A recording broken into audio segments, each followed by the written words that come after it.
Let's do a little meditation, motivation, and as usual, try to settle your mind first of all on the easily found object of your respiration.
Withdrawing your attention away from the other senses and as stimuli and other thoughts as distractions.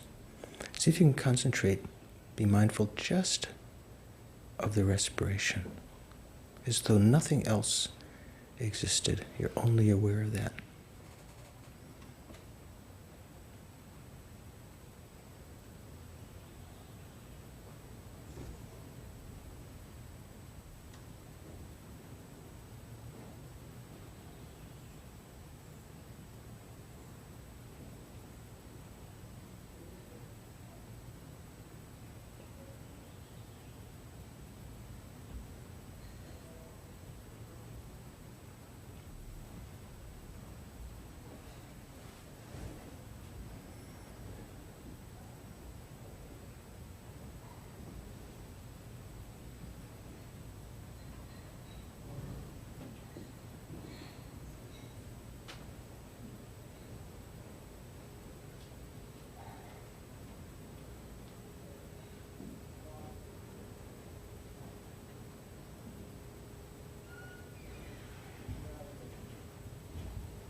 Then bring your attention further inside to your hermitage of your heart chakra.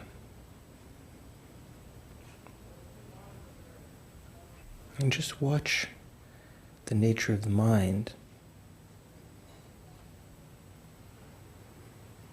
the clear light nature, like a vast crystal spaciousness, not obstructing like glass or physical crystal, pristine, reflective, capable of being the media within which all of our thoughts arise, all of our emotions.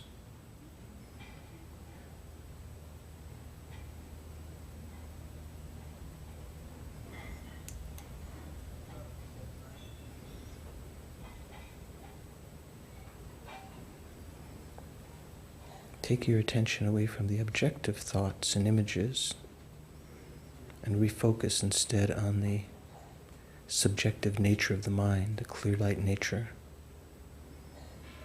Let go of thoughts again and again.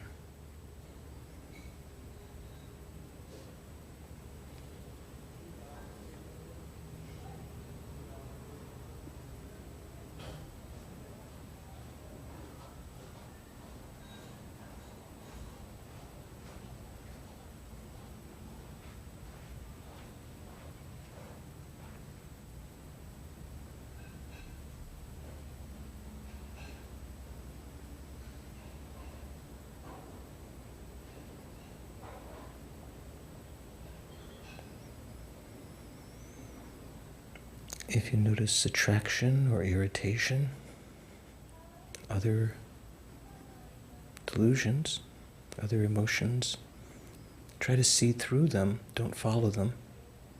Let them dissipate in the spaciousness of your mind.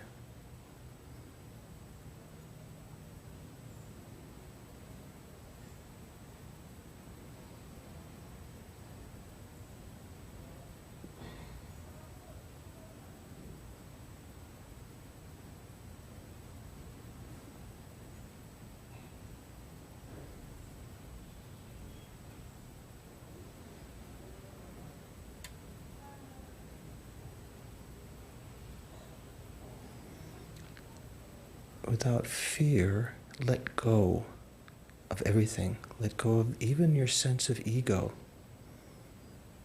Perhaps recognizing that there is some tension there, holding on to it, grasping to it.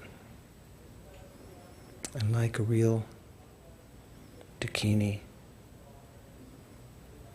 soar in the space of your consciousness.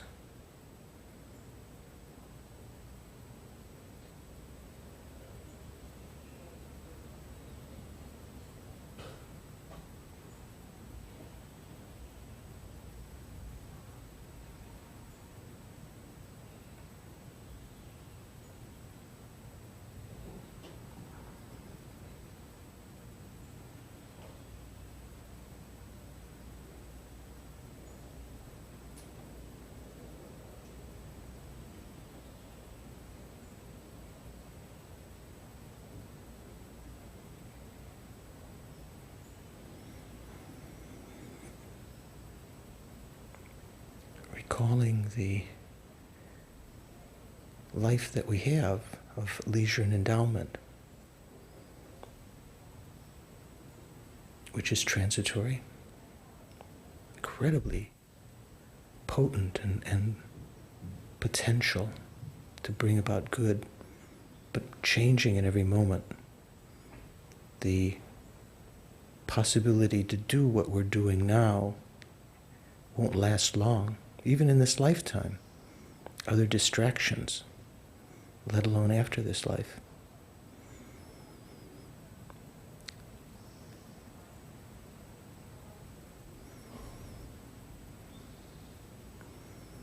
With a sense of concern for our own welfare and the welfare of all living beings, having recognized previously the value of the Dharma as a refuge, the omniscient mind that taught that and the Sangha that puts it into practice, helps us to take the medicine of the Dharma.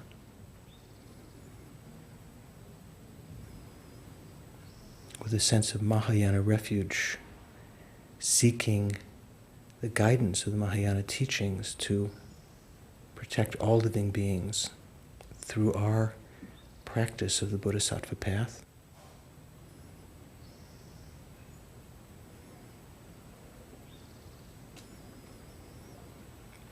Remembering our aim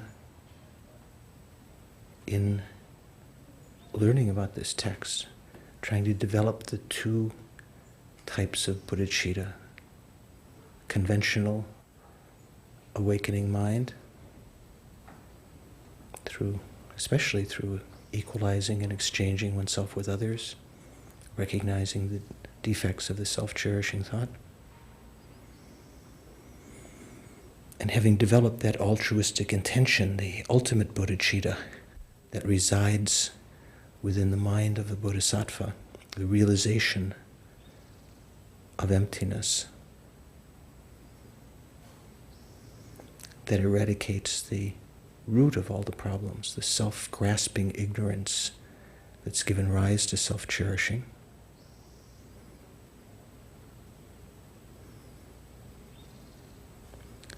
All the illusory appearances, due to our karma,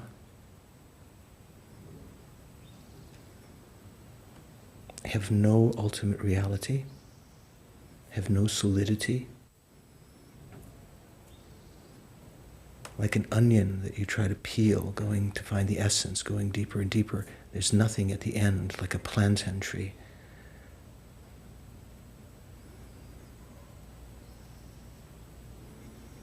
no solidity, no reality. Yet they appear and function to give rise to suffering or relief within cyclic existence.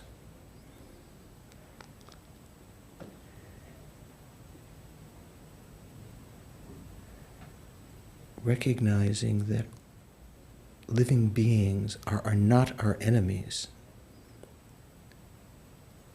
that they are the field of our merit equal to the Buddhas, that it's independence upon them that we attain enlightenment, just equally with the Buddhas, bodhisattvas, gurus.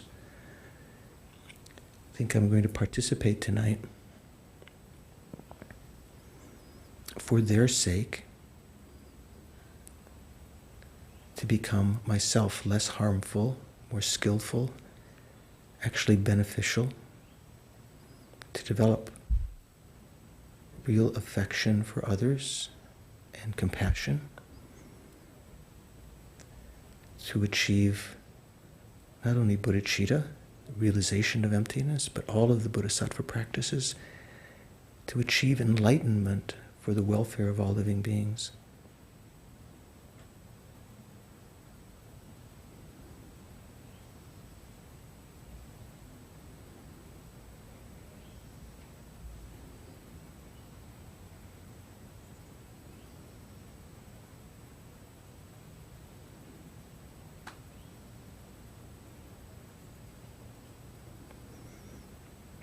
And then bring your attention back to the present.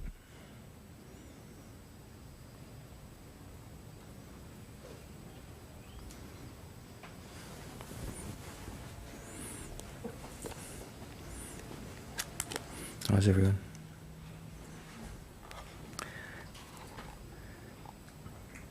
Questions?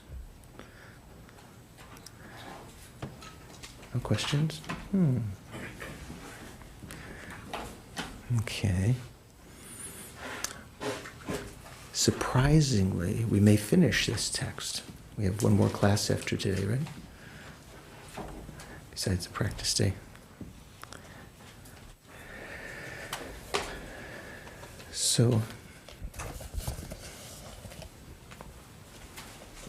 let's see.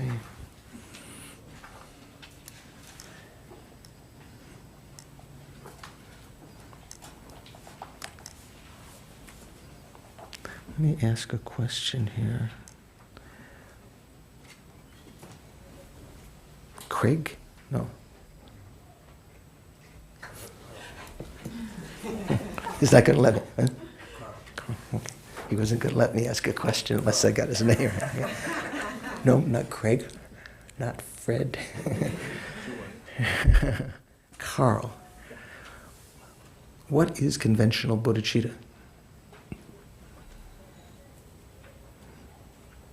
Conventional bodhicitta is the situation where... Conventional bodhicitta is a situation, in other words. Well, let me continue. Okay. Where the practitioner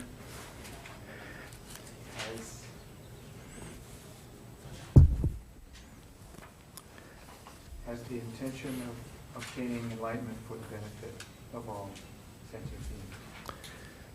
So, bodhicitta is a situation.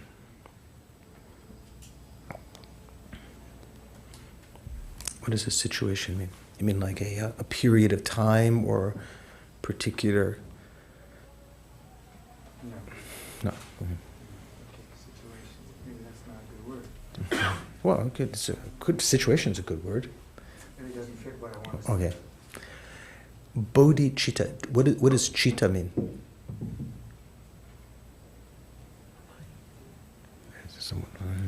What is that? Phantom whispering mind. Okay.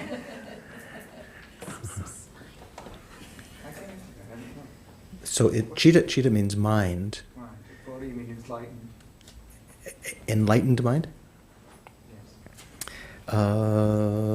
Changchub Semba is bodhisattva jangshub sem bodhicitta. Bodhicitta, I think, kind of the etymology of the word means a mind which is intending to attain enlightenment. So it doesn't necessarily mean a mind that's already awakened. An awakened mind, maybe the mind that's wishing to be awakened or to be enlightened. Right? So it's just intention? So is it just intention? Is bodhicitta just an intention?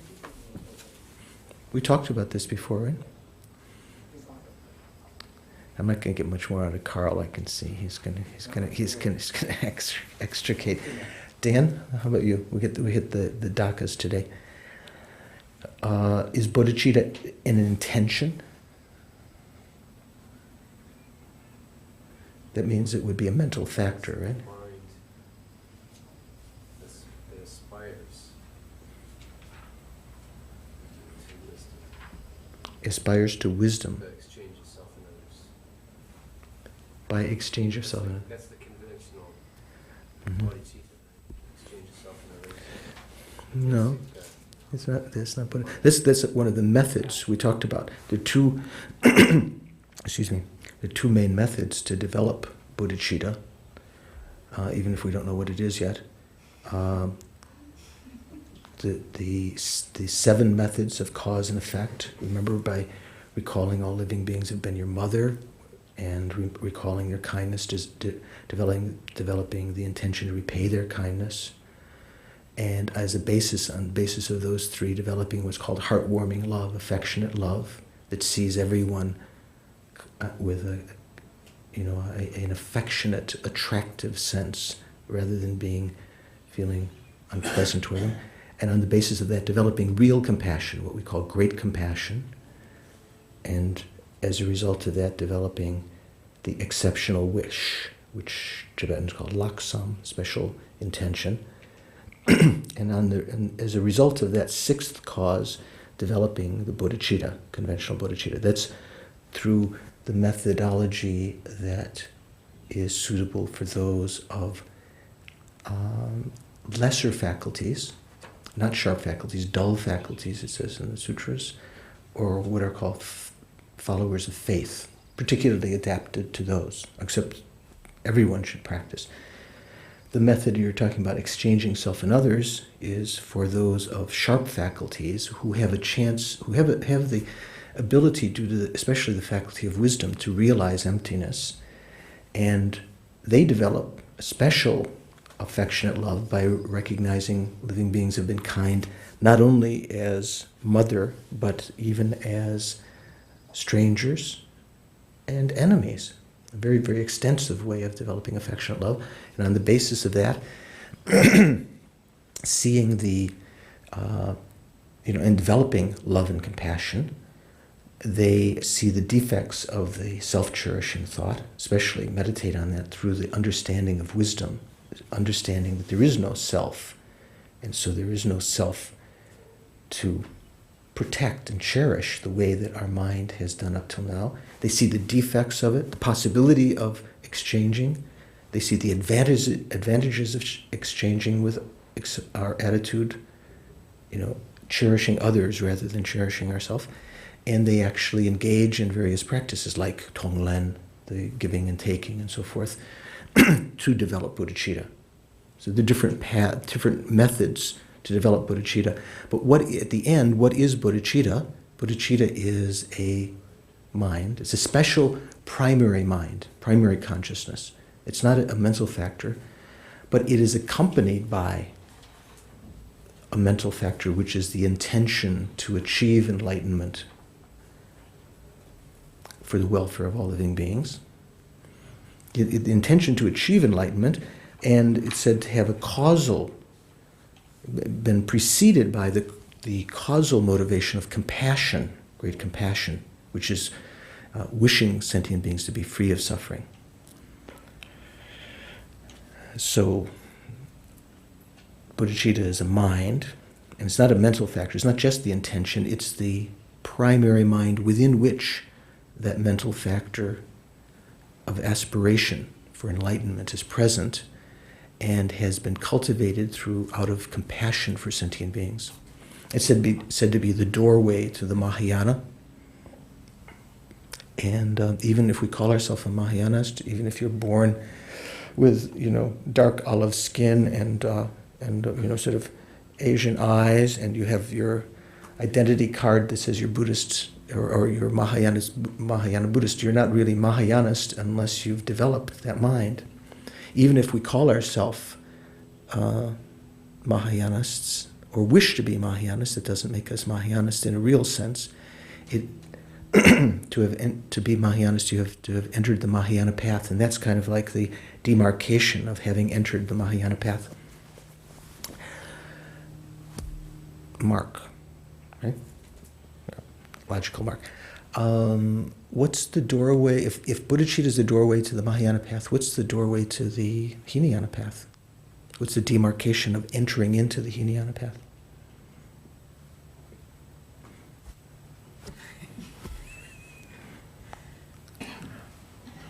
This is Dhaka day. Well, the Hinayana path is the lesser path compared to the Mahayana path.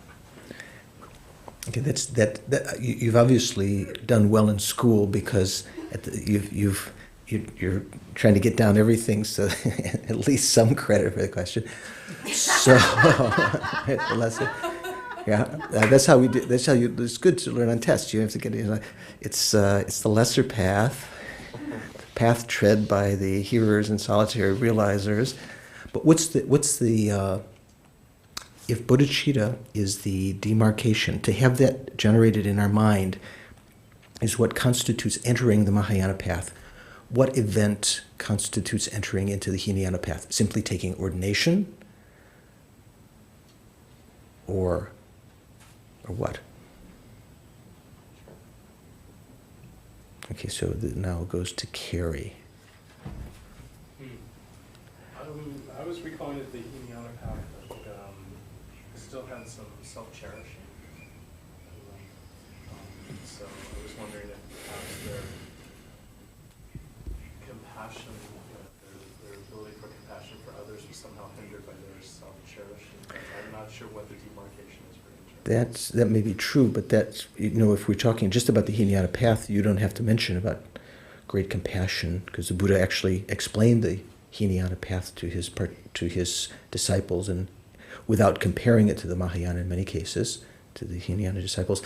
So, Clayton, do you know? Just the aspiration to attain enlightenment for yourself alone. To attain enlightenment. Nirvana, maybe moksha, liberation, nirvana.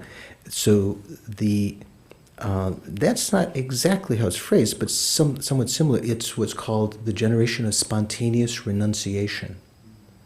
Okay, renunciation. Remember, we talked about this several times in the course. Do the Dakinis remember this? Or Dakinis know this? Okay, I should have known. It's just that guys are a little slower. You have to give us a break.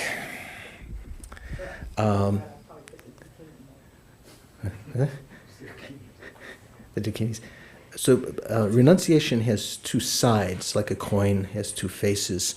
One of them is the sense of repulsion to cyclic existence.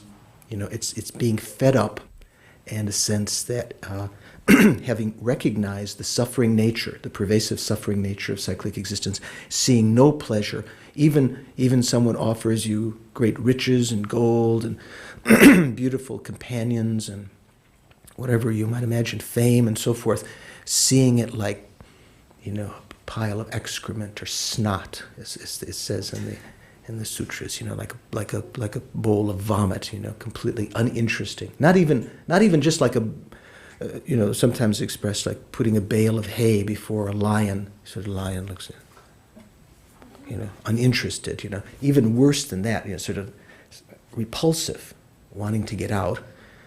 That's one side. And then the other side is what's called tardo. Many Tibetans, Venerable, do you know someone named Tardo? It's a very common Tibetan name. It means desiring liberation. So the other side of the coin is the side of the mind having, wanting, feeling repulsion here, wanting, in a sense, wanting to get out and wanting to attain liberation. Just being fed up with samsara doesn't constitute the full sense of renunciation, nor does simply wanting to attain liberation. Say someone just wants to be the first one on their block to attain liberation, but doesn't recognize the suffering nature of cyclic existence. That doesn't constitute. We used to say that when I was a kid. Be the first. Do you remember that in TV? None of you are old enough. Get the new bike, get the new kite, or whatever it was, that was being sold. So that just wishing to attain liberation doesn't constitute by itself renunciation. The word that we're translating as renunciation in Tibetan is ngejong. Ngejong, like N-G-E. Ngejong means the ngejong means definite emergence. So what it refers to is a mind which is made up its determination to definitely emerge from cyclic existence, definitely leave cyclic existence. Kind of the meaning of renunciation. We may have you don't have to translate it as renunciation. You could call it definite emergence if you want. Maybe renunciation has too many connotations from the way that we mean that word. Renunciation is not a direct translation of that. It's just something very similar. When we talk about the three principles of the path, right? We talk about renunciation, conventional bodhicitta, the wisdom that realizes emptiness, right? So that's just a way of translating that. You don't have to translate it that way. Okay, so Don hasn't had a question yet. So if the doorway to the Hinayana path is the generation of spontaneous bodhicitta, and the doorway to the Mahayana path is the generation of bodhicitta, and in essence the generation of spontaneous bodhicitta, not just with effort, but rising when it arises naturally, continually, without needing to be conventional bodhicitta. Yeah. Where does the wisdom of emptiness fit into this? Who realizes the empty nature of all phenomena? Only the bodhisattvas, or only the hearers and solitary realizers, or is it not necessary to achieve liberation? It's just renunciation is enough? Aryas, either Hinayana or Mahayana. Aryas, they are beings who what? And direct perception of emptiness. Direct perception of emptiness. So can you have a realization of emptiness before you have a direct perception of emptiness? And have an inferential one. You can have an inferential realization. Can you have a realization of emptiness before that? Before an inferential realization? You mean a direct one? No, realization, just realization. Yeah, I would say so. Okay, now I'm going to have to, only one who's left is Dorje, and he usually humbly refrains from answering questions to not to show his brilliance. So I will ask instead Diana. Yeah, it's the kindness of him to. So is Don right? You can have a realization of emptiness before direct realization, and before an inferential realization. You can have a realization of emptiness. I don't think so. I thought the only two. Well, this is from our Thursday night class, but I thought the only types of realization were direct perception and inferential cognition. Yeah, this is from the depth of your wisdom. It's not just from our Thursday night class, right? Right, because to realize something, it said in Buddhist teachings, it said there are only two ways that you can realize something. The only what we say prime cognition, prime cognizer, pramana, like prime knower. Mana can mean also knower. There are only two kinds. Inferential cognition, when you realize something intellectually via a inference, And these are the only two kind of prime cognitions. And the other kind is a direct realization of that. Or in the highest philosophical school, in the Prasangika, any continuity of those realizations, which in the lower schools we call a subsequent cognizer. But until you've had an inference, everything else that even you think you understand emptiness is just a belief. It's just a presumption on your part, perhaps a correct belief. Maybe it's just a doubt. But that doesn't mean that that's not powerful or useful, because even a doubt, let alone a correct belief, it said, Aryadeva, many of the great saints say, even having a doubt that maybe, doubt leading in the right direction, maybe things are empty of true existence, that can shake the roots of our cyclic existence. That kind of thing can leave imprints in our mind to actually pursue that in the future. Most people don't have any doubt at all. Those things just exist, come on, give me a break. If they have a doubt, it's equally balanced or leaning in the wrong direction. So even having a doubt leaning in the right direction is very powerful. I have a question. Yes. I thought there was being in the mind stream of a superior. You thought there was what in? Another option of being in the mind stream of a superior and being able to have an experience through, it sounded like kind of a yogic experience, by being around someone who has realized emptiness and in their presence, that you might be able to have that experience. Kind of just like what do they call in the Hindu traditions? Like darshan, come sitting at the foot of the being, and then sort of tuning in. Once you get it tuned in, can you do that, Venerable? Tune in the right, sit at the foot of the Dalai Lama and tune in, and then suddenly. Certainly, there's some obviously the juxtaposition of our spiritual guides, especially when we have faith in them, or just by their karmic, their charisma and so forth, can be very powerful. But the Buddha himself said in a very famous verse that comes in the verses, what's it called? Udana, I can't remember what's called in Pali. Anyway, he said, the Buddhas don't take away suffering like taking a thorn from the foot. They don't wash away sins like bathing in the Ganges. They don't grant blessings by hand, kind of zap, you're in my presence. I'm going to give carry. They show the way. They lead the way. And so if the Buddhas do, you might say, well, don't the Buddhas use magical powers? Don't the Buddhas sometimes demonstrate their clairvoyance, and they have magical powers? Isn't that, can't that benefit sentient beings? It can benefit sentient beings, but it's a way, it's explained in the scriptures, that's a way for the Buddhas, besides the necessity to use that, to enact certain deeds sometime, that's the way to develop faith in the minds of others, showing some kind of incredible power. Then people will take you seriously, so to speak. Up till then you're just, another gal, another guy. So the Buddhas don't, if the Buddhas could, simply by their presence or some kind of supernatural agency like that, just kind of, I don't know, what's the word, zap you, or what would you say? That zap sounds a bit too... Transform you, or infuse you with something. Wouldn't the Buddhas, you'd have to say the Buddhas, because I'm still dull and dumb, you'd have to say the Buddhas are very uncompassionate because they haven't done it to me yet. They're partial. They've only done it to some Buddhist disciples who praised them enough, and therefore they zap them. That's not the case, obviously. The Buddhas have total impartiality. They're not partial to those who praise them and benefit them in some way. Those kinds of actions are understood as beneficial because they accumulate virtuous karma.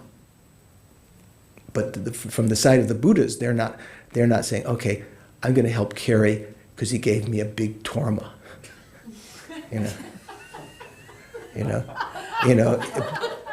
Clayton's torma is just painted on a piece of wood. It doesn't taste good. I'm not giving him any realizations.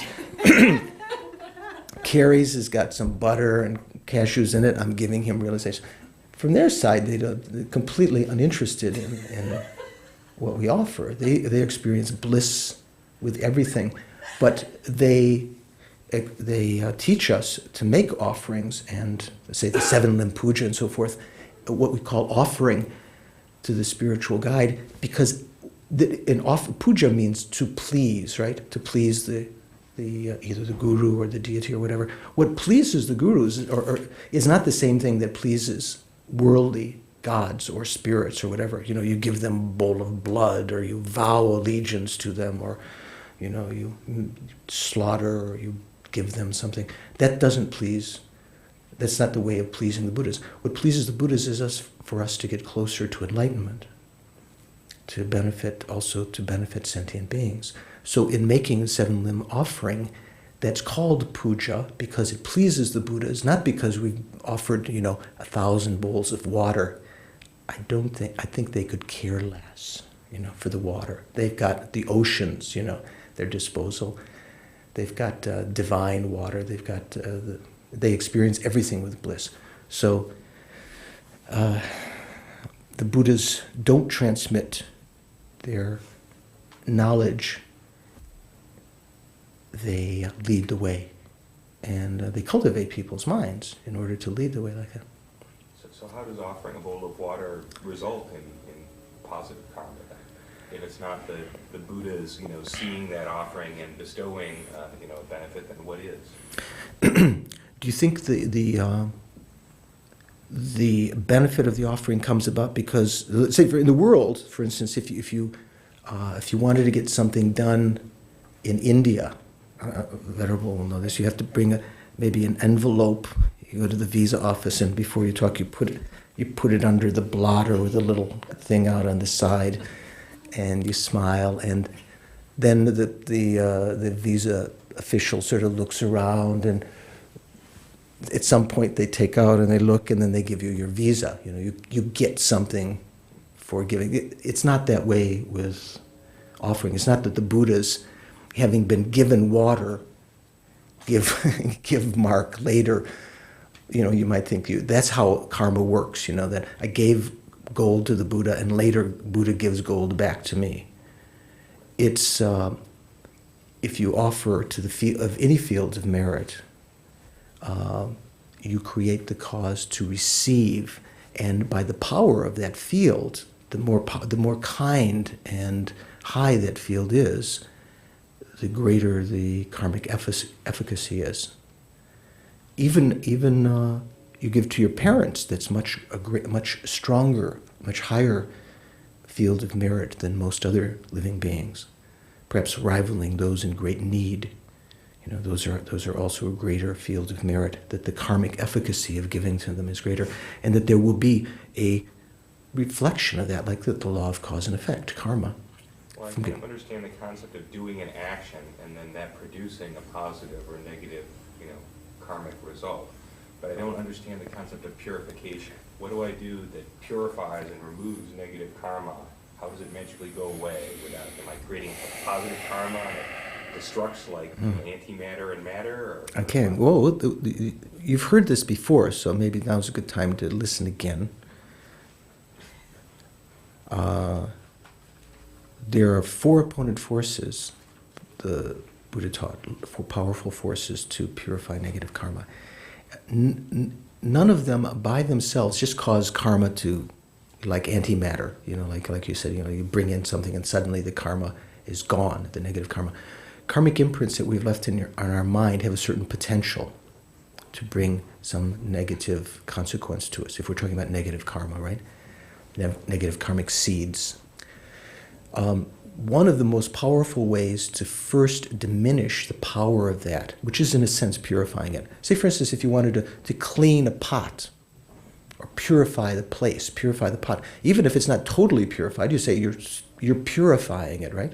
You put some incense around, even though there's some garbage still in some places. Maybe you want to pick up some of the garbage, put some incense and perfume around, and do other things. And in that process, you're purifying, right? So in the same way, one of the first steps is to feel regret or remorse about the negative action we did. which is the opposite of rejoicing. Usually what we do in our negative actions is we feel good about it, you know. Oh, wait, I don't know, is that how they do it? What do they do? There's something this way, right? I never learned that. Yeah, what does that mean anyway? Yes. Got it. Oh, got it. That's what, so you've got to close the hand?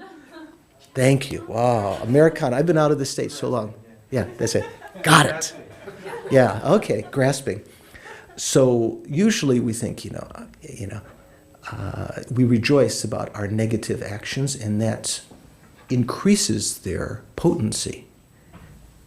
However, if you regret having done them consciously, even if you don't remember the particular instances, regret in general that you must have harmed others before, you must have said bad things to others before, because we hear bad words now. We hear criticism of ourselves. We must have acted immorally. We must have been impatient. We must have been, ungenerous, miserly in the past, because we don't find all of the riches and resources coming quickly. So to regret those is one of the main ways to start to purify. Secondly, also is to, not necessarily in this order, but also is very important, is to make a resolution not to do that action again in the future. Make in a sense, a vow. I shouldn't do that. I will not do this again. I will not kill. I will not steal, or I will not get angry. Even if you're not able to keep that vow perfectly, to begin to make some kind of resolution like that can be very powerful. That explanation of that takes some time to understand. That's why we take vows. The Buddha said that of the different kinds of karmic effects of our negative actions, one of the most pernicious is the habitual effect, doing the action again in the future. So you kill someone, and of course you're going to get killed, and you're going to die, you suffer, and so forth. That's not bad enough, but the fact that because of that, you leave an imprint in your mind to kill again, and to keep that going. So if you can help to cut that part of the karmic energy, that's also purifying that. Also, the Buddha talked about the power of reliance, and this is explained by our Galupa Lamas. It's understood this way, that when you fall down, you have to rely on something to get up again. If you fall to the ground, you have to rely on the earth to push on that to get up again. The two objects that you can rely on, two fields with whom we create negative karma, the same two fields that we create virtuous karma, sentient beings and the triple gem. So with respect to the triple gem, if you've created negative karma with them, the way to rely on them is to take refuge. Again, rather than ignoring them, denigrating them, thinking the Dharma is not important, even in some way, even if you don't maybe verbalize that way, we do think other things are more important than the Dharma. We rely on other things. We rely on finding the right friend, or the money, or the fame, or whatever like this. So taking refuge in the Dharma, especially, and the Buddha who taught it, and the Sangha who help us to take that medicine. And then with respect to sentient beings, the negative karma that we create with respect to them, the way to rely on them is, from the Mahayana point of view, is to develop bodhicitta, meditate on bodhicitta. So at the beginning of almost all of our practices, there are prayers of taking refuge and generating bodhicitta. So if you do that sincerely, in the context of especially thinking of the negative actions you've done, that is one of the powers that helps to purify the potency of those negative actions. Because those negative actions were done without refuge. Otherwise you wouldn't have engaged in them, and without bodhicitta. And then finally there's the power of the antidote. Even these other powers may not totally eliminate all of the karmic consequences of something, but by creating some virtue to compensate for that, and praying that it compensate, perhaps in a sense is kind of like creating what we call what's it called? You know, when you take a rope, you have a black string and a white string together. What is that called? White string together. Okay, black string, white string together. Okay, mottled cloth or striped cloth, striped karma. I can't remember what it's called. What's it called? What do they call it? Mixed karma, something. Mixed karma, striped karma, something. So, for instance, even though, say, for instance, you've stolen something from mom's purse or something like that, and then later you come to regret that, and then you actually give her a gift, or you make, or in other cases, if you've embezzled or something, you give to the poor, and you help. In particular, you, besides regretting, vowing not to do again, taking refuge in generating bodhicitta, but then you do something, compensate for that. Could be all other things also. It doesn't have to be the exact opposite. Can be reading the sutras, painting stupas, making pictures of Buddha, many, many different things, helping beings that are sick. That karma then, even some residue of the negativity rises in the future. There'll be, maybe you get a bill in the future, you know, for something that you didn't expect, you know. But then suddenly someone says, oh, I'll pay the bill for you. Maybe, something like that. Give an example, you know. So the consequences are modified in that way. So those are the ways that we purify negative karma, mainly. And there are different ways. The main things are different kind of purificatory practices, purifying practices like Vajrasattva and 35 confession Buddhas. And Those are what's confusing. okay, they are. Where do they fall? Where do they fall? Which of those opponent forces are they? Which one? Well, it's partly the antidote. Refuge? Well, in the sadhana, there'll be but I forgot Tibetan name. What is it? Mindro, Venerable Sarah. I mean, it's auspicious. She's going to be a nun sometime. Mainly those things like Vajrasattva or saying the names of the Buddhas, the 35 Buddhas, or making prostrations. That mainly falls under the category of the antidote, power of the antidote. But while you do those, if you're doing it to purify, you may be doing it with a very strong motivation of regret. Oh, God, I shouldn't have done that. You know, whoa, I've let my temper go again. I said bad words. I've had bad intention toward my Vajra brothers and sisters, or whatever you're purifying. Then out of that motivation, you're making, say, prostrations, reciting the 35 Confession Buddha Sutra, reciting the names. That's particularly the power of the antidote there. And then within that sutra, it's called the Three Heap Sutra, there are the other powers. There's the power of regret and the power of reliance, refuge and generating bodhicitta, and so forth. And so all of those powers are there, but most of those, even Vajrasattva, when you're reciting Vajrasattva mantra, at that moment, the main thing that you're doing is the power of the antidote, although it's still, if it's motivated by regret, that hopefully that's going to be one of the powerful things there. Yeah. Just a quick question. You mentioned renunciation, conventional bodhicitta, and wisdom realizing emptiness as being three something or others. And I missed the something or other. Yeah, I didn't call them the three something or others. I'm joking. They're called the three principles of the path. Okay, that's what Lamso Namsum in Tibetan. There's a famous text by Lama Tsongkhapa. That's not all they're called. This is how Lama Tsongkhapa had a direct vision of Manjushri. And Manjushri said, okay, look it. You wrote the Lanrim, good. You wrote the Lanrim Chemo, fine. Talked about the three persons, the person of beginning scope, medium scope, and great scope. But it would be very beneficial to write a text explaining these three aspects, these three principles of the path. Sometimes it's called the three principal aspects of the path, but I don't think that's a good translation. Nam in this sense doesn't mean aspect. We use namsum, just means the three kinds, the three principles of the path. It doesn't have the main meaning of nampa when we talk about aspects. In the all of the different Buddhist traditions, the Tibetan traditions, in the what is it called? In Sakya tradition, there's a famous text called Parting from the Three Attachments, which mainly is talking about those three attachments, talking about renunciation and so forth, bodhicitta and realizing emptiness. And they're recognized in all of the traditions. These are the three principal kind of realizations that we need. We need, even to achieve bodhicitta, not possible to develop bodhicitta without having developed renunciation.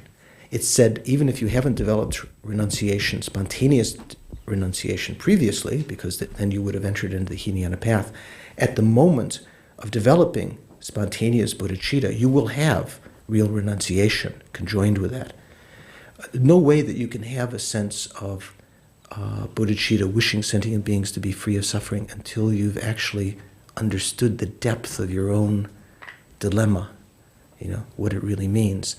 Otherwise, if you don't have real renunciation and you just think, oh, that's for Theravada or Hinayana or something, I'm a Mahayanist. I'm taking bliss into the path. I'm a Tantrika, or whatever. One's fooling oneself if one hasn't trained in that. So renunciation, which is what we have to really train our mind into, really recognizing all of it. That's probably where most of us can put a lot of effort. I find of all of the things that's most useful for my mind is to recognize, when Buddha talked about the truth of suffering, that what we call samsaric happiness is actually the nature of suffering, is of a unsatisfactory nature, is what the Buddha called changeable suffering. Not because it eventually changes into suffering, but it does, changes into overt suffering eventually. Your chocolate chip ice cream, if you eat enough of it, the pleasure of eating it suddenly turns into pain when you embracing Richard Gere for 6 or 10 hours suddenly is no longer pleasure, After something. You don't know about that? Okay. But even at the moment you're experiencing what we call that pleasure, it's merely relief. It's one suffering going down, replacing it with another contaminated phenomena, which is giving you some relief, until the contact with that contaminated phenomena gets too big. And then you recognize it as suffering. Say, for instance, if someone were to say, I love you. When you hear that the first time, whoa. Your heart bathed in nectar, stars revolving in the sky. You hear a couple more times, But if you were to be, let's say we were to tie you down to a chair and have someone just tell you continuously, I love you, I love you, I love you, I love you. Just the words themselves, even the concept, even knowing that at a certain point no longer brings relief. And at a certain point, maybe even becomes a burden and a problem. Having wealth, having ice cream, having your stash, whatever it is, your big pile of pistachios or whatever. Your Lexus becomes a problem at some point. So to recognize that is a good step, I think, for us. It's said, even dogs, insects, everyone can understand suffering of suffering is to be abandoned. That's not a big deal. It's said that humans have the capacity of understanding changeable suffering is to be abandoned. It's something that we have the capacity, the wisdom to understand, but we haven't understood that yet completely. Although a lot of people today do have a good sense of that. It's said that Arya beings can even understand the pervasive, all compounding suffering of merely having contaminated aggregates as suffering. It's like, it's said that for them it's like taking a hair and sticking it in the eye, so obvious suffering. For us, when we think about that, the suffering of having contaminated aggregates, it doesn't really, it's kind of like taking the hair and putting it in your palm. You don't feel anything, you're not sensitive to that. But the Aryas who've opened up their wisdom eye, they recognize merely having a situation in which we're under the influence of karma and our afflictions is totally suffering, dukkha. You might call it unsatisfactory, but not to put too fine a line on it, suffering. You know? So that is necessary as a basis, and then to develop on the basis of that, to train the mind in bodhicitta, the great bodhisattva's deeds, and on the basis of having developed bodhicitta, to engage in the bodhisattva activities. And especially in either case, if one has only developed renunciation to achieve liberation, you need the wisdom that realizes selflessness and emptiness. In order to fulfill the bodhisattva path, you need the wisdom that realizes emptiness. So these two motivations, you might say, renunciation and bodhicitta, they go hand in hand. For the Mahayanists, one also develops renunciation. For the Hinayanists, they have mainly renunciation alone as their motivation. They develop the wisdom that realizes emptiness to bring about that aim through practice of morality, concentration, wisdom, the three higher trainings. The Bodhisattva brings about their goal through practicing the six perfections, especially the perfection of wisdom, all the other perfections acting as a cause of that. Okay, so maybe worthwhile. We could have just talked about the verses, but sometimes I like to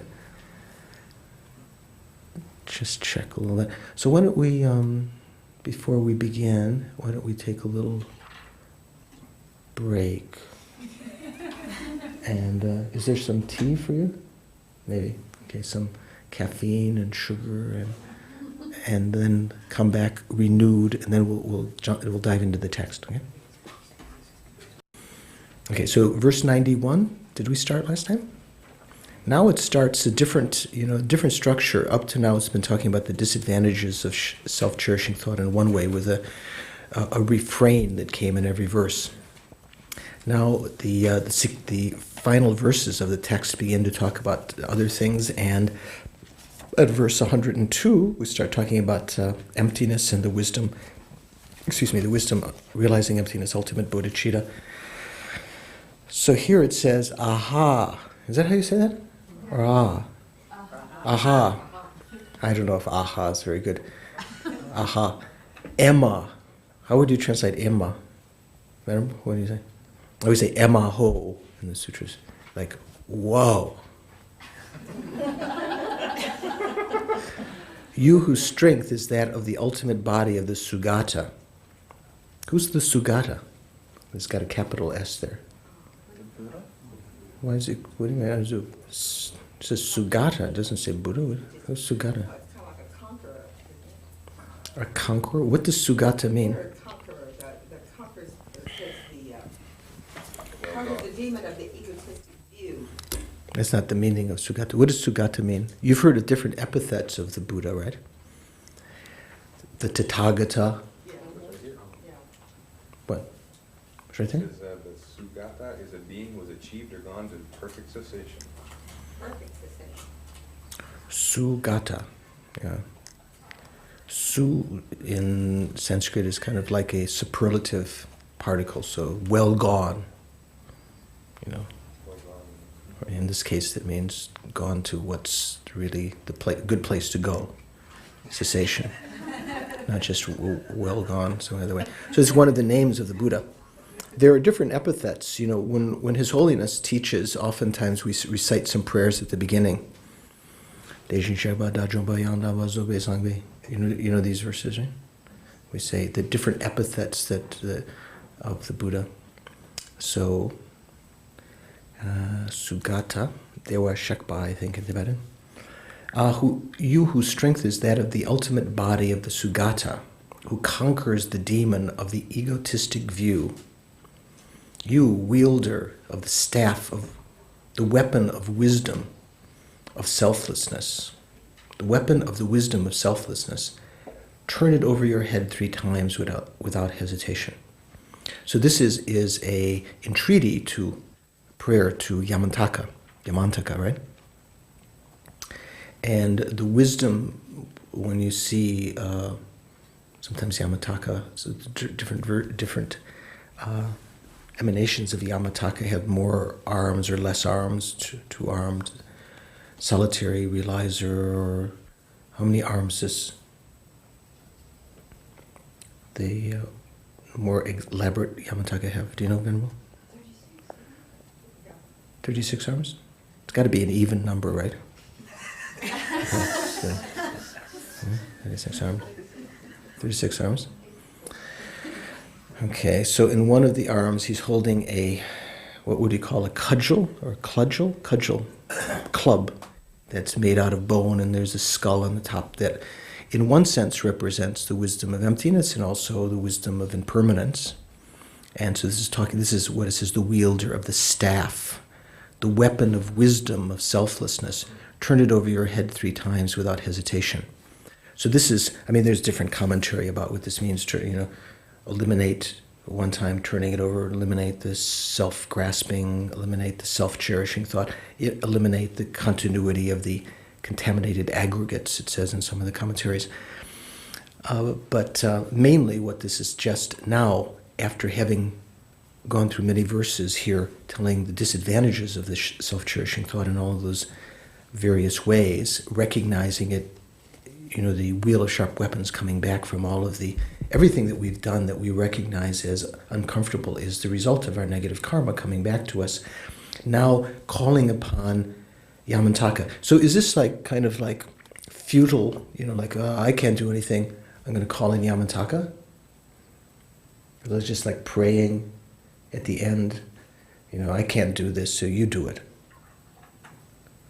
What's the point of entreating, Elaine, what do you think, entreating Yamantaka? Well, I think it's more a matter of your own calling on Yamantaka to develop your own power, to cut through your own ignorance. I think you're right. I think even when we pray to Manjushri, it's not so much, remember like Mark's question, it's not as though you pray to Manjushri to increase your wisdom, therefore he'll increase your wisdom. It's by getting close to Manjushri that way, by creating that karma, that the blessings can enter your mind, and through your own efforts then, that can accelerate your development of wisdom. So here, I think also, when it's calling on Yamantaka, it means calling on your own potential to emanate as Yamantaka, to visualize yourself as Yamantaka, to create karmic connection with Yamantaka, to help develop the wisdom of emptiness, because Yamantaka is considered to be the wrathful form, the most wrathful form of Manjushri, right? And in that form, Manjushri is the definitive Manjushri is not a being. The definitive Manjushri is actually the wisdom of all of the Buddhas, the wisdom of emptiness, non-dual realization of emptiness of all the Buddhas. That's the definitive Manjushri. When Manjushri appears in the interpretative way, it appears as a deity, either in the lower tantras or upper tantras, or as a bodhisattva, whatever, in some form that can help to inculcate, to help us to attain that ultimate definitive state of Manjushri, of wisdom. So this is kind of an entreaty to that. Whoa. I like that instead of aha, Emma. 92. I pray you, kill the enemy with your fierce wrath. I pray you. Is that right? I pray you? Is that poetic or what? It's not, maybe that's what I pray you. Subdue my evil thinking with your great wisdom. I pray you, protect me from my evil actions with your great compassion. I pray you, destroy this ego once and for all. So again, this is making requests to the external Manjushri, in the sense of the wisdom of all the Buddhas, to grant their blessings to our mind stream. It's not as though they wouldn't, so in the sense, Mark, also, in the sense that if we don't pray, what do you think, Mark? If we don't pray, they wouldn't help? Frank. Who's Mark? Oh, so Mark's in the other class. Okay, Frank. Sorry. I met him in Amy's class. I know we talked about. Okay. Sorry. Okay. He's my brother, though. So. He's your brother? Well, spiritual. Spiritual brother. Frank. Okay. Frank. Let's be frank about this. If you don't pray to Manjushri, he's not going to do these things? Is that why we pray? We sort of get his attention. Hey, Manjushri, please, here, I'm here. I think they're using the outer aspect to contact the inner manifestation of the same energy that Manjushri represents. Okay.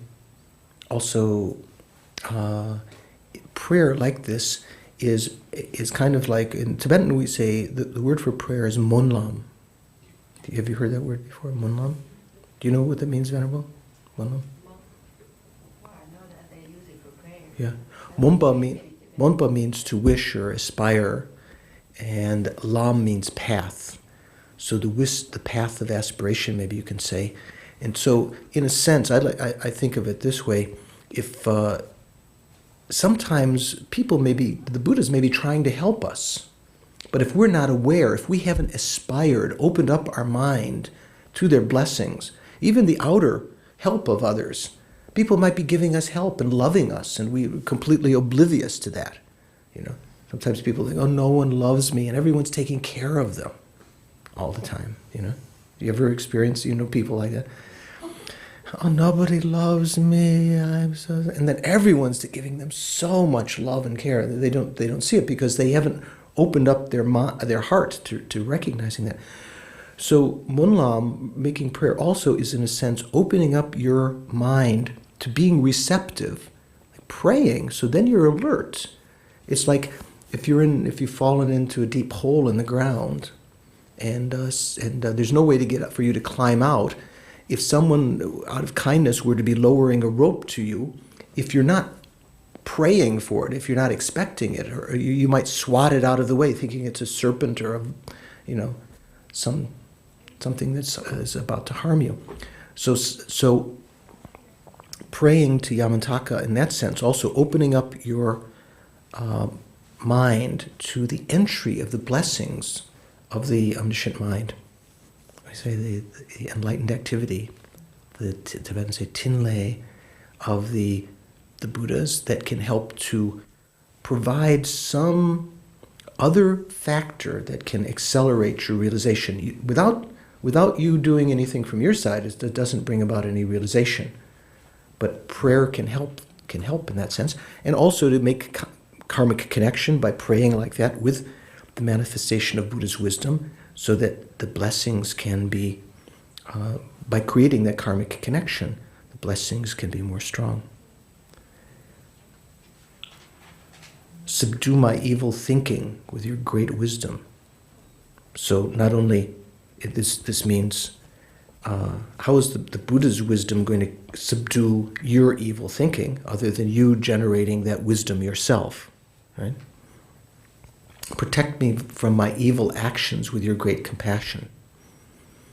How can the Buddha's great compassion protect you from your evil actions?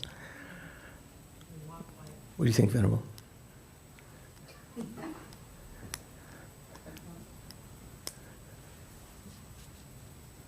Any idea? What do you think? How can Buddha's compassion protect you from your evil actions? Want me to name? Oh. Yeah? Oh, okay. What do you think? No idea. I think, in a sense, calling on the Buddha's compassion to teach us and to guide us, to teach us what is right and wrong, and to help us to protect ourselves from those actions. Otherwise, again, just the Buddhas, if we just say, stop me from doing this, as though there'll be someone there always when you're about to do something, stopping you. I'm not sure that's what's intended here. Geshe-la, let's see here, Geshe-la said here, this is verse 92. Yamantaka is very fierce. He has weapons in his hands, 4 bared fangs, and his body is poised to attack and kill the enemy. Here we are requesting him to conquer with his great wisdom our wrong conceptual thoughts, stemming from the view of a real personal identity and self-cherishing. We are asking him to protect us with his great compassion from our bad karma, which brings such harsh suffering. In that way, he is being asked to completely destroy ego clinging, the great enemy of the world. Geshe doesn't go into detail how that is brought about. Verse 93, however much suffering those in cyclic existence may endure, I pray you, heap it surely upon ego clinging. However many of the 5 poisonous afflictions anyone may experience, I pray you, and he likes this, I pray you, heap them surely upon this ego clinging, which richly deserves them. Does that make sense to you? Why would you be praying whatever suffering those in cyclic existence may endure, others are enduring, heap it surely upon ego clinging, ego grasping. However many of the 5 poisonous afflictions anyone may experience, heap them surely upon this ego clinging, which richly deserves them. What's the point there? That would keep you in cyclic existence. Pardon me? You're asking him to help you get out of cyclic existence by hitting it on the ego clinging. And so Help you get out of cyclic existence. I don't know that to get out of cyclic existence, I don't think you'd have to do this. I think you'd have to get rid of your ego clinging. Yeah, but I don't think this is mainly, this kind of practice is the bodhisattvas practice of eliminating in tandem the self-cherishing thought and the self-grasping. Here, this practice, like Tonglen, this is one part of Lempa, taking, right? Imagining having seen, as we've talked so many verses, the defects of the self-cherishing thought. Now, really being convinced of that. Really being convinced this is the enemy. Now beginning to think there is a way to eliminate this, to erode this. Remember when we talked at the beginning of the course so many times about the vital point. One way to erode this, to cause the self-cherishing thought to be disintegrated, is by consciously, with your wisdom, deciding to endure suffering for the welfare of others. Whatever occurs to you, first of all, that you can't avoid anyway, to be able to transform that and recognize, I'm going to be patient with this as though I'm taking on the suffering of all sentient beings. And then eventually to actually imagine in Tonglen taking on suffering that you don't have anyway, and imagine experiencing that. May I be the last one to achieve enlightenment. May I be the lowest. Preparing the mind in that way. I think that kind of resolution is a big breakthrough, I think, to actually recognize the self-cherishing thought as the enemy rather than the outer conditions and our, blaming our karma or something else. All of, our karma, obviously, and outer conditions are cooperative conditions. Karma is sort of a substantial condition for our suffering. But the main cause of our karma is our self-cherishing thought and our self-grasping. That's what has created it in the past. That's what makes it unbearable now. That's what will continue and keep us in cyclic existence in the future. So really thinking about it that way, this is the real enemy.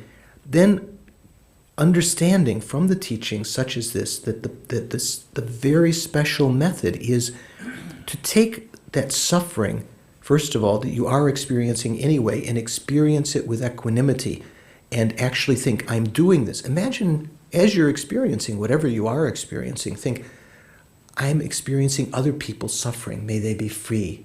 And to not only think of it exhausting your negative karma and and other methods that we talked about in mind training, but actually developing a joyous mind, thinking that I'm benefiting other sentient beings. I'm taking on their suffering and I'm putting it on not me. I'm not making me suffering. I'm putting it on the self-cherishing thought, because that eventually can erode, and I can be left in a state like the Buddha where any kind of hardship is no longer recognized as hardship, is totally accepted, and one has joy in whatever one does. So this is now talking about that kind of practice. These kinds of thoughts, whatever suffering there is that beings in cyclic existence endure, put it all on my ego clinging. my egotistic mind. However many of the 5 poisonous afflictions anyone may experience, I pray heap them surely upon my ego clinging, which richly deserves them. So here, different ways. Say, for instance, when your mind becomes proud or angry or jealous or doubtful or, attached or ignorant or whatever,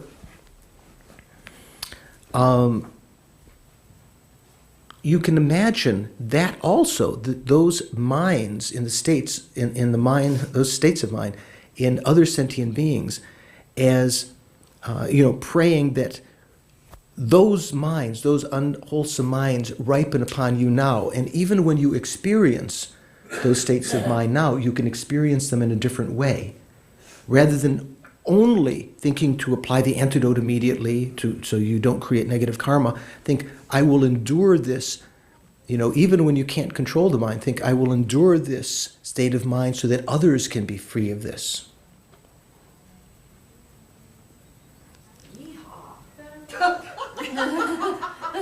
Yeehaw! This is American, I think, in case anyone's watching this. When you first start to do it, when you don't have the experience, do you have to go on faith that it's actually going to work? Because it seems so strange, like you just. Well, they're different. Obviously, a certain amount of faith that this is actually going to this is going to do something. This is really going to transform.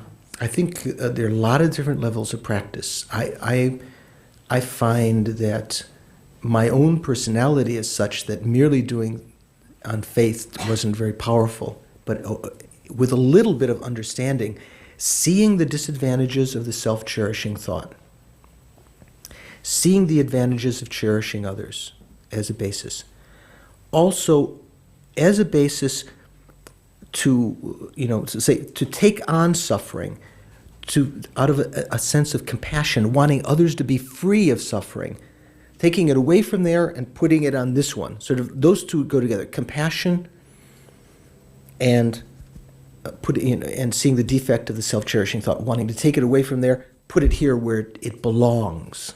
Because this one is the real enemy. This is what should be having the suffering, so that it's eradicated. And then with a sense of cherishing others, wanting them to be happy, and seeing the benefits of cherishing them, taking, giving whatever virtues you have, your body, your merits of the 3 times, your possessions and so forth, imagine giving them to other sentient beings, wishing that they would have everything that's good, all the all the things that we might otherwise wish for.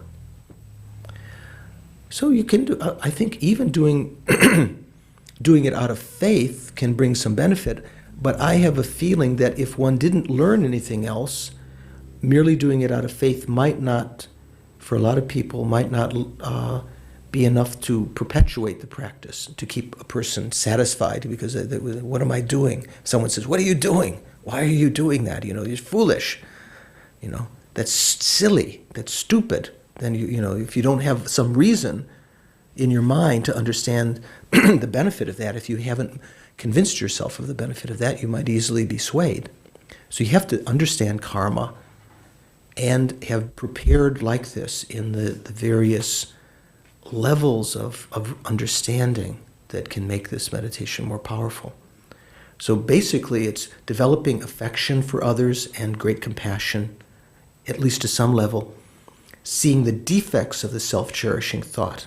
This is what's caused this problem in the past, created all this negative karma. This is what's making it unbearable now. Even I have to suffer this. Even the Buddhas, or Shariputra, Mahamoggallana, they experienced suffering, but even they had self-cherishing thought, they experienced it with equanimity. It's just there. They didn't identify with that suffering. But for us, because of self-cherishing thought and ego grasping, even the negative karma we created in the past is unbearable to us, so we create more. And we're going to have it forever unless we do something about it. It's not something that will disappear like a bad dream, or maybe Buddha will forget about it, maybe like we might think, we did something bad And after a couple of weeks, Dad will forget about it. He won't be angry any longer, God or something. And or karma's not that way, and the afflictions are not that way. Unless we do something about them, they're not going to go away. They're going to get worse. Frank? Is all Tonglen practice about keeping the suffering on the ego clinging part?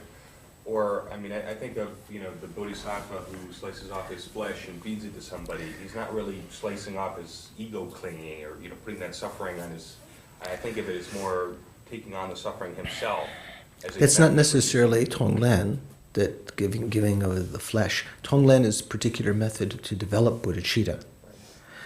So at that point, to really give one's flesh is the proper time to give one's flesh is not even when one has developed bodhicitta for the first time. Even spontaneous bodhicitta. It's said that when, even when on the path of accumulation, one has real bodhicitta, it's not the proper time to give one's flesh. It's said that, I think I've mentioned this before, that was why Shariputra, even though at one time he'd entered into the Mahayana path, he tried to give his hand to someone who asked for it, but he gave it to him with his left hand, and the spirit, the demon, said, how uncouth, you gave it to me with your left hand, I'm not going to take it. And his bodhicitta degenerated because of that, because he hadn't reached a point of stability. It said that the bodhisattvas generally don't give their flesh or their body like that until they achieve the path of seeing. That's the proper time, in which case their body is a mental body, and there's no pain, there's only joy in giving. Well, I'm more thinking that when I learned about Tonglen, I don't recall the discussion about taking the negativities and focusing it on your ego. I just remember breathing in their suffering and giving them back, love, compassion. Right. So, what we're doing is we're going into more detail here. So maybe that can make it a little more, as Beth was saying, not just on faith. This is something you do. It's not just like a magic thing, but there's a reason for that. And if you know the vital point, that you're putting it on the self-cherishing thought, then you see the purpose of it. The more and more you see the defect of the self-cherishing thought, then the more you're willing to bear with the karma that ripens on you that's unsavory, that the unpleasant karma, because you recognize that as having been created by the negative, by the self-cherishing thought. Now you're going to let the self-cherishing thought, what do we say? You created it, you experience it. What do we say? We have something in American. You live with it, Yeah, you did it, you live with it. What do you say? You deal with it. I just wanted to say that I think it is true that you can do this initially on faith, and then you see the benefit of the practice. Because if you have a suffering mind, and you recognize you even wish to practice, if you're in a state of self-pity mind, and you have a wish to practice by doing Tonglen, and you force yourself to say, okay, somebody said this is going to work, so you sit down and you actually try to do it, and you do see that simply by doing the practice, it relieves the self-pity mind. There's no room for it anymore when you're doing that practice. So you're starting on faith, you see the benefit, and then it can grow. It can work that way, definitely. That often many lamas in the Tibetan tradition, they simply teach about Tonglen, but here in this course, we have the leisure to go in a little more detail, to understand in more depth. It's true that when you start to think of others in general, if you start to realize when the pity mind, self-pity, what was my father used to say thing, I can't remember something. So what do we say? Just thinking of yourself, feeling sorry for yourself. When that mind is present, becomes compulsive, and the conceptual thought pattern, the discursive thoughts are constantly revolving around that my problem. So simply to put your mind at first just to think about other people's problems, you see the depth of suffering of others. Your own problem looks so small in comparison. So obviously this can have a similar kind of effect. But in terms of like Frank's question about, he hadn't heard this explained about putting it on the self-cherishing thought. It actually is explained in the Lamrim, but in a very brief explanation. It may not be explained in detail also because this goes through the translator and so forth and so on. But here we're getting, as Dharma Rakshita said at the beginning of the text, it's very important to find the vital point if you want to make some progress. Otherwise, you can be flailing around for a long time doing Tonglen, but not realizing that you're just thinking, the more I suffer, the better. And you just, but at a certain point, your mind can't take it. You have to recognize you're putting the unbearable situation on the self-cherishing thought. You don't want to eradicate Frank. Obstacles on yourself. You're wishing to eradicate. You're trying to put it in a situation where the self-cherishing thought that it always wanted its own way is now experiencing again and again that which it doesn't want, and in that way it begins to lose its sway over you, its power, and you can actually develop bodhicitta. And then wishing others to be happy also, to equalize and exchange oneself with others. Let's go a little bit further. 94. Although through reasoning I've identified without a doubt all the roots of evil, if you judge that I am still abetting them, I pray you destroy the holder himself. And so, sometimes we may have actually identified the self-cherishing thought as the actual enemy. We have no doubt about it, but still we don't have the energy to do anything. So here it's asking, maybe it's better I die in a situation like that, have another rebirth.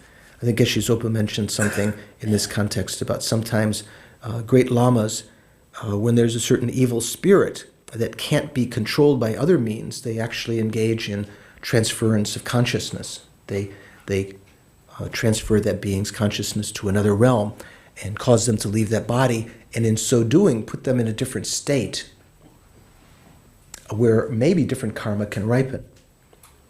One of my teacher, Khyentse Trijang Rinpoche, who was my abbot, he used to say, when the mind is completely crazy, you can't do anything with the mind, go to sleep. Go to bed, go to sleep. Wake up with a fresh mind. I think it's a little bit similar, like new state. It's so much, just go to, Of course, meditators wouldn't necessarily do that. They would try to calm the mind through meditation. If you can, it's obviously more, it's going to lead maybe another more sophisticated level of practice rather than just going to sleep. But I think Khyentse Trijang Rinpoche's advice is very good. So in a sense, arising then in a new state where the winds are different and so forth, so at least you can start fresh again, think of the situation in a new way. 95. Now drive all blame onto one thing. I shall cultivate gratitude toward all beings, take onto my mind what others abhor, and turn over the roots of my virtue to all beings. A very powerful verse. There's this particular line, drive all blame unto one thing. And it comes in the many of the mind training texts and the 7-point training of the mind. Put all blame or drive all blame onto one thing. What's the one thing that you blame? George Bush? Ego clinging and ego self-cherishing, right? So,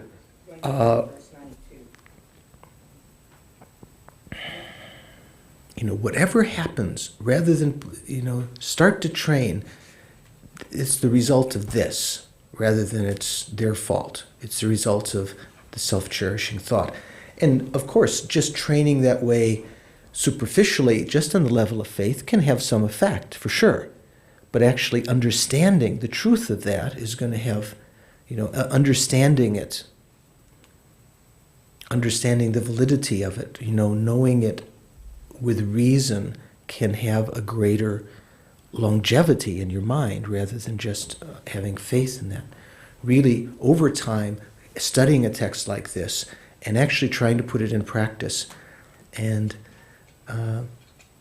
not just, of course, seeing the benefit for your mind, as you say, when you no longer, you don't think about your self-pity or your feeling sorry for yourself as much when you start to think of others, but actually recognizing that the goal of enlightenment, where you can really benefit sentient beings, is hindered by this self-cherishing thought. This is not only hindering you, it's hindering all sentient beings from you being a Buddha. There's certain sentient beings who are going to be enlightened by Frank and by Clayton, believe it or not. And, no, I'm joking, just teasing. There's some sentient beings, before Clayton attains enlightenment, they might not be enlightened, that he has the particular karmic connection with to enlighten. So there's certain sentient beings who are relying on us. The longer we, what's the word, dawdle? So to just take it easy, the longer they are going to be without our aid in achieving enlightenment. Why would they be relying on us? Because even, let's say, for instance, all of you attain enlightenment, and you all manifest as Manjushri, or as Avalokiteshvara, or some different manifestation we don't even know about. You all have this, exactly look the same, you all have perfect power, perfect compassion, no difference in your capacity, but there is a difference from my side. Even all of you are here. Some of you may have, my karmic connection with your mind stream from previous lives is such that even Frank teaches me the same thing you teach me. Maybe what you teach me works for me because of the karmic connection we have from previous lives. So it's, even though the Buddhas, when we achieve enlightenment, we all have exactly the same power from one point of view. We don't have the same mind stream. The different Buddhas have their own continuity of mind stream in one sense, conventionally speaking, but they do have the same power, but because of that individuality of their mind stream, they have different karmic connections. Sentient beings have different karmic connection with them. So there are some that will be enlightened by Oman, and Jan, and Carl, and Dan, and Bonnie, even Carrie. Okay, even George. And Mark, whoever he is.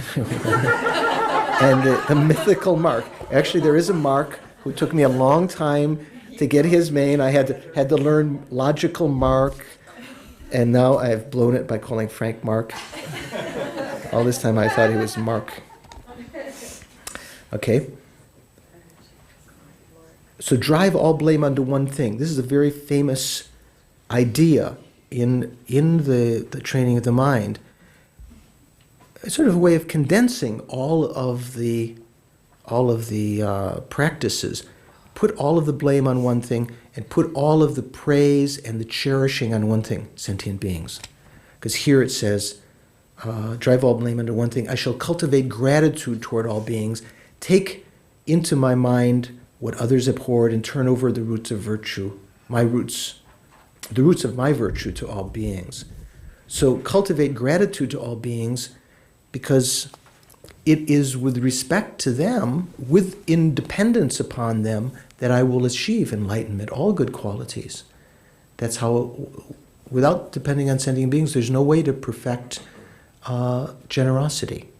If there's no recipients of your generosity. Without irritable or hard to get along people, there's no way to achieve patience. I bet Venerable is very, very lucky living in Dharamsala for that way, right? Yeah.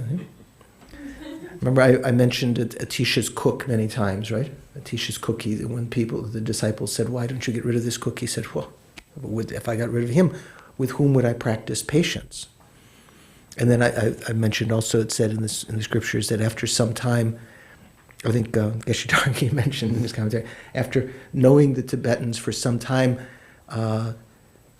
Atisha said, he sent the cook back to India, said, having met the Tibetans, I no longer need the cook. I love that. Anyway, okay.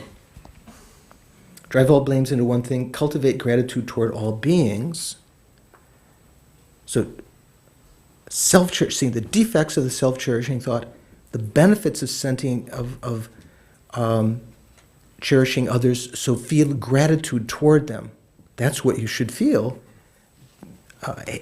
Recognizing the benefits of cherishing others. It's not just recognizing the benefits of cherishing them, but actually cherishing them, feeling gratitude toward them. Take into my mind what others abhorred, and turn over the roots of my virtue to all beings. So that's taking on suffering within my mind. Let the self-cherishing thought, what's the word? Marinate in that. What's the word? How would you say? Stew, yeah, stew it, yeah. Let you stew in that. Your mom ever tell you that?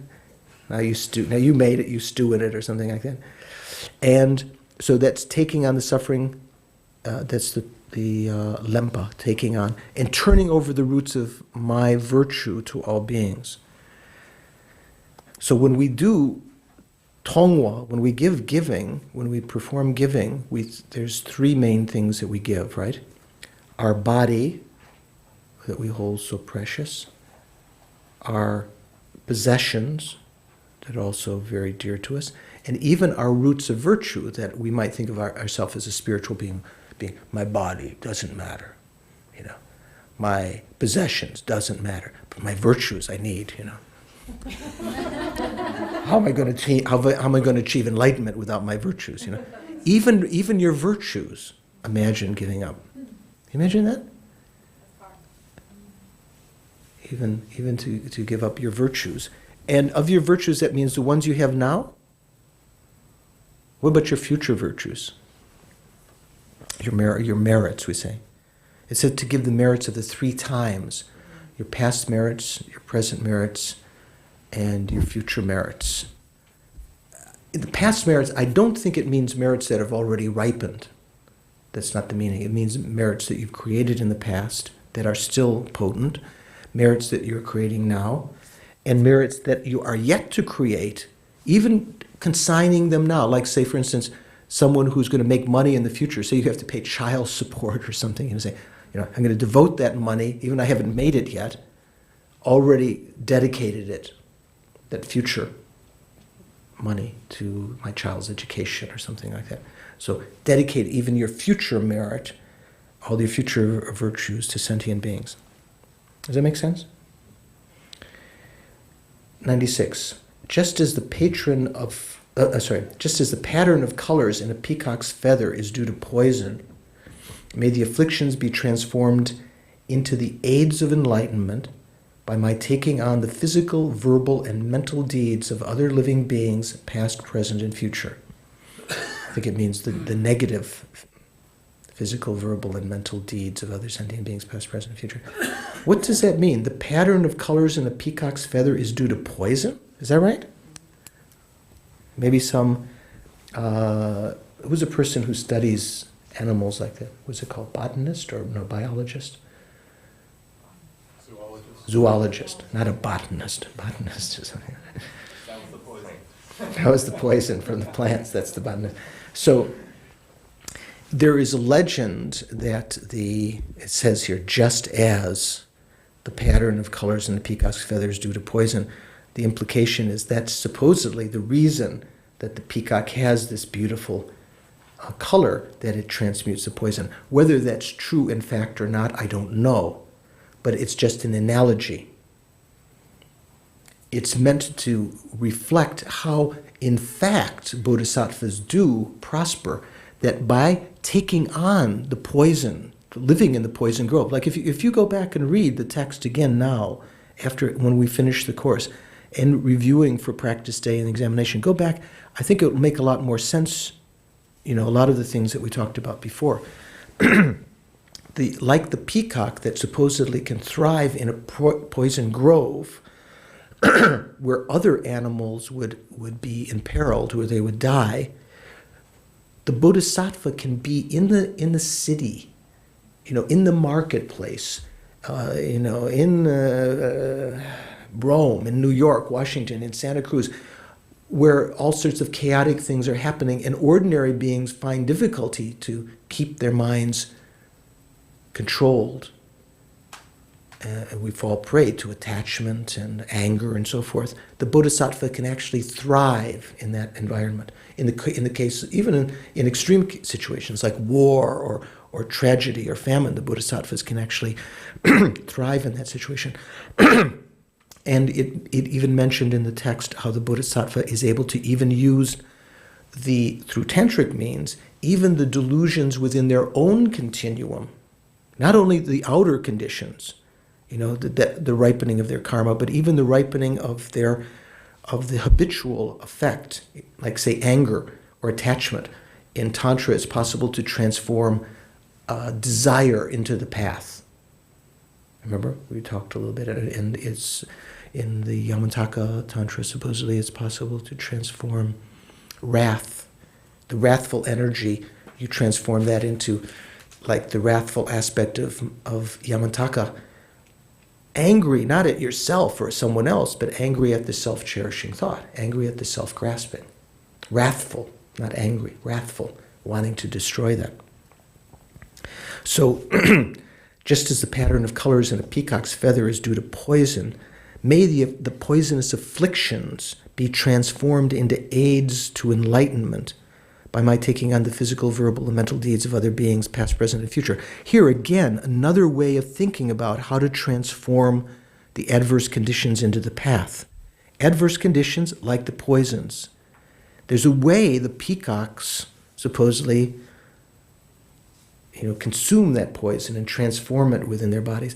In the same way, we have to think of how the bodhisattvas have to learn all of the methods that the bodhisattvas use to transform adverse conditions into the path, to something, not just so they're bearable, so you can just sort of, okay, I can bear with this, but actually to enhance and make one, like the peacock, even more glorious in the sense of developing spiritual qualities by putting the suffering on the self-cherishing thought, causing it to be destroyed over time, to erode in a sense, and to start to recognize the disadvantages of that, to start to cultivate cherishing others.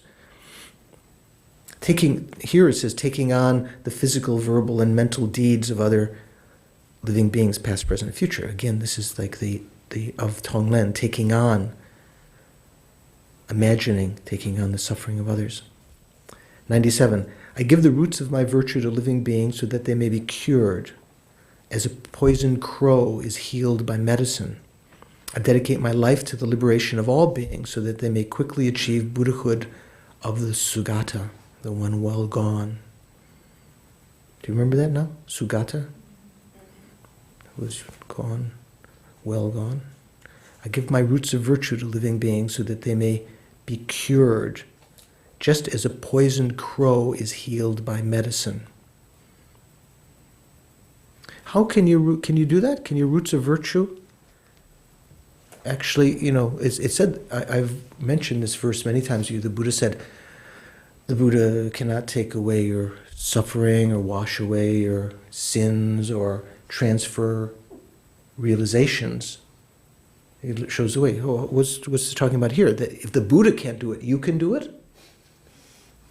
Yeah, what's with that? Yeah. The Buddha can't do it, but you can do it? I give my roots of virtue to living beings. Here, Mark, Frank. Yeah, here's my roots of virtue. What does that mean? When one dedicates one's roots of virtue, dedicate them to others. Just like when we dedicate our virtue, right? We dedicate our merits. Does that mean, if we dedicate our merits, that others find happiness? Does that mean that somehow our merit can ripen on their continuum?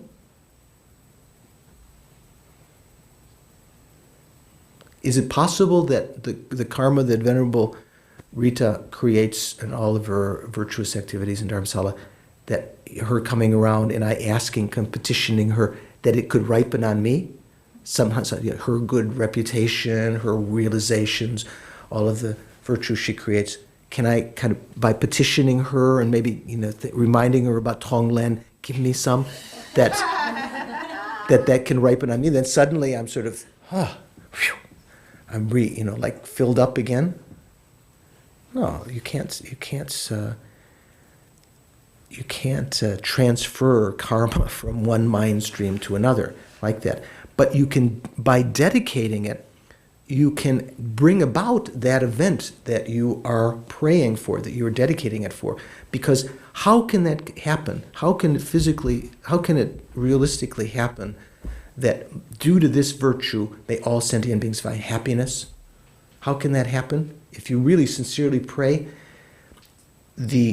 your personality will be such that you will bring happiness to others due to that virtue. You will start to develop good qualities and kindness, kind heart, and bring happiness to others. By achieving Buddhahood, you will actually bring about the fulfillment of those prayers to eliminate the suffering of other minds, other beings' mind streams, by leading them out of that suffering. Do you understand? Does that make sense to you? You look dubious. Oh, no. Okay. I was waiting for And more, okay. It's not enough. Come on, a little bit more.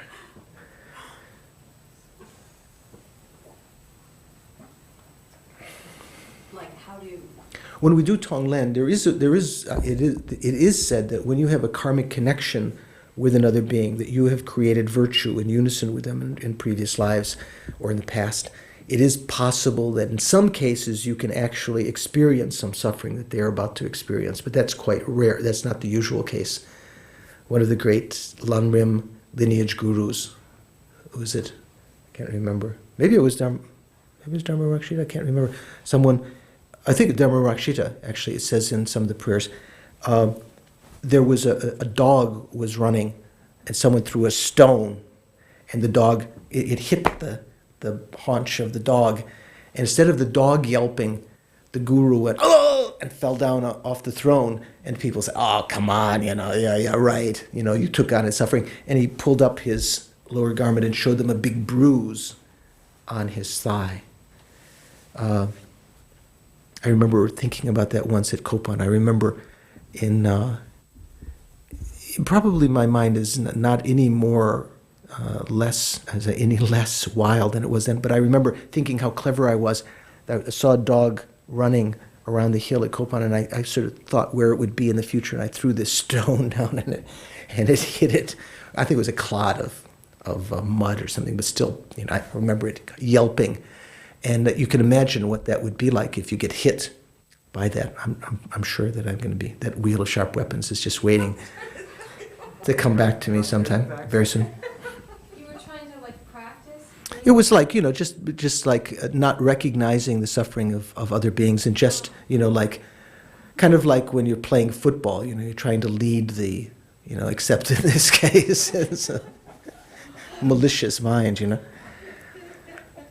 So it is possible in some cases to actually experience the suffering of others and perhaps cause some of your merits to prevent their obstacles. I think I told you the story of Khepji Serkun Rinpoche doing Tonglen when His Holiness was flying to Zurich or to Geneva one time, and his flight, the police, the army, or whatever it's called, the government told him that they wouldn't be able to provide the bodyguards because Yasser Arafat was about to come in. And then Rinpoche meditated Tonglen with another Geshe just before he passed away. The evening when he passed away that evening. And the next morning we found out that the Yasser Arafat's flight had been diverted at the last minute, and there were people to guard His Holiness. This was at a time when there were a lot of fears of different kinds of plots on his life and everything. Let's go a little bit further here. 98. Until I and those who have been my parents have attained enlightenment in the highest realm, may we support each other with a single thought, even when wandering about in the 6 states of existence owing to our actions. Here, where he translates the highest realm, this is what Tibetan we say, ogmin. Do you know what that is, Venerable, in Sanskrit? Ogmin? Not ugen. What did I say? Ogmin. Ogmin is what we say, akanista. And it's said that when one attains enlightenment, actual enlightenment, not just liberation, that one attains enlightenment in that pure realm that you have created due to the accumulation of merit as a bodhisattva that you've created, or say as a tantric bodhisattva. And that pure realm is called the highest pure realm. Ogmin in Tibetan we say akanista. Literally it means not low. Ogmin, that which is not low. It means there's nothing above it. So here it's translated in the positive sense. It's actually, the word is actually akanista, sort of negative sense, not low, not lower. Do we have something like that in say? Nothing lower than? No, nothing higher than. But maybe, but here the word is not low. But I don't know if we have something similar in English. Heaven, does that have that word? I think it has that connotation. No, but I mean that particular combination of thoughts, not low. So anyway, that this is talking about until we attain enlightenment, because when we attain enlightenment, the bodhisattva, for all of the period of time that they are practicing the perfections, one of the reasons they're achieving merit is to create a pure land, not just so they can enjoy, so like saving up for your Hawaiian, condominium or something like that. The Bodhisattva's special pure land where they can really take it easy. But this is a place where they will achieve enlightenment, and from which, within which living beings that have a karmic connection with them can take rebirth. All of the pure lands are like that. The pure land of Amitabha, what's it called? Sukhavati, right? Dewa Chen. Tushita also. They're different pure lands. Some pure lands are, Akanista is a pure land of the Sambhogakaya aspect. When we achieve enlightenment, we have a enjoyment body, or utility body, body of complete enjoyment. And in that Akanista pure land, that emanation only teaches Arya Bodhisattvas, not even ordinary Bodhisattvas, only Arya Bodhisattvas. And there are 10 qualities that the Sambhogakaya always has, constantly teaching the Mahayana till samsara ends, and only teaching the Mahayana doctrine, and so forth and so on. You can study. There are other pure lands that are not called Akanista that are still pure lands, but the highest pure land is one in which, at the achievement of enlightenment, the Sambhogakaya then emanates Nirmanakaya aspects also to having their own pure lands. I think Tushita heaven is a Nirmanakaya aspect. The what's it? I forgot the name of the Bodhisattva when he was in, who became Shakyamuni. We just had in this course. Do you remember what he was called in Tushita heaven? Something Ketu. Svetaketu. Svetaketu was the name of the Bodhisattva as he handed on the crown to Maitreya. And then when he came to earth, he was first called Siddhartha when he fulfilled his father's wishes. He who fulfills all wishes. And then he was called Shakyamuni when he sat under the tree and the shadow didn't move even as a little boy. And he was the Muni, the sage of the Shakya clan. And had different names at different times. So here it's when it's referring to that highest realm, it's referring to Ogmin or Akanista. 1 minute? Oh my gracious, you forgot. When I enter the 3 wretched states of existence for the sake of even one living being, may I save him or her from the suffering of that wretched destiny without compromising a great being's way of life. At that very instant, 100, the guards of hell will realize that I am a guru and their weapons will turn into a rain of flowers. May peace flourish unharmed. And finally, 101, I say finally because the next verses start to talk about emptiness. Even those in wretched states of existence shall obtain super knowledge in mantras, assume the bodies of gods and men, generate bodhicitta. In return for my kindness, may they repay me with dharma practice, not with, what do you call it, filthy sucre. What was it called? Lucre. Filthy lucre. Taking me as their guru, may they properly attend me. So next time we're going to continue. We'll just go over the last two verses briefly and then finish the final verses, which are talking about emptiness, the ultimate bodhicitta. So let's just do quickly a brief dedication.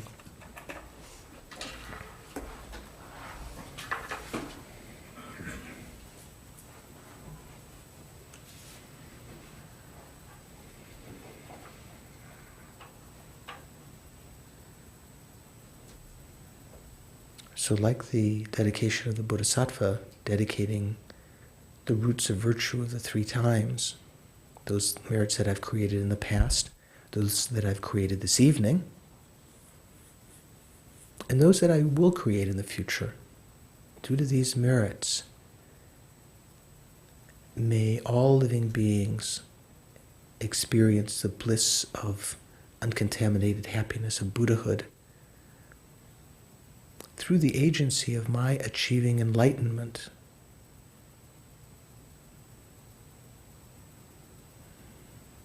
In fact, even if you just dedicate to the happiness of sentient beings, as there are said to be hundreds of thousands, millions of different kinds of dedications, merely dedicating it to the happiness of others, the only way that that karma can bring that about is that you yourself, ripening on your continuum, that virtuous karma will impel you to bring about the happiness of others by teaching them, by giving generously to them, by being ethical and restraining from harming them and so forth.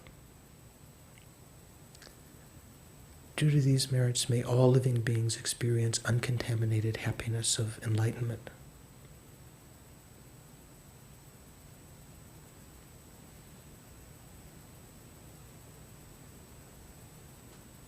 And seal the dedication with the meditation on the emptiness of the 3 spheres. The merits that we've created are empty of true existence. Although they appear as existing from their own sides, conceptually when we think about them, if we analyze, we can't find the merits deposited in our consciousness anywhere. They're merely imputed to some efficacy, to some dependent arising. The uncontaminated happiness, a state of uncontaminated happiness of all sentient beings that we dedicate to, can't be found. The sentient beings that are the recipients of it, or let's say no longer sentient, having achieved enlightenment with uncontaminated happiness, the beings that have achieved that can't be found, they're merely imputed. Even the happiness is the state of happiness. The mental factor, bliss, can't be found. It merely exists imputed to a state which has arisen because of causes and conditions. And the act of dedication, also merely imputed, doesn't exist. Dedication doesn't exist as our mind might think, oh, I made strong dedication. Doesn't exist inherently from its own side, can't be found anywhere as our mind ordinarily grasps it to be found.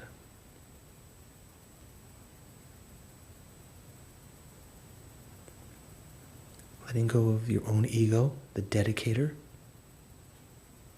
the act of dedication, the merits, even the anticipation of the goal, seeing it as all empty, but still functioning. No contradiction between the conventional reality of the law of cause and effect, the infallibility of the law of cause and effect, and the ultimate truth of emptiness. Seeing them as complementary and not contradictory.